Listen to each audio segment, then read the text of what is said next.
এই দেখেন অতি কষ্টে, বুঝছেন না? হ্যাঁ দিছি, অতি কষ্টে ভোট দিতে আসছে।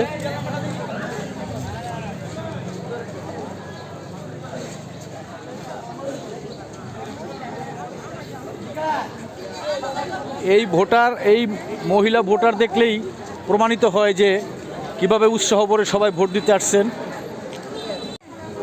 অতি কষ্টে এসে ভোট দিয়ে গেল। বেশি দেখতে হয় না, একজনকে দেখলে বোঝা যায় ভোট দেওয়ার আগ্রহ কেমন, বাংলাদেশের মানুষ কিভাবে উৎসাহী হয়ে ভোট দিচ্ছে।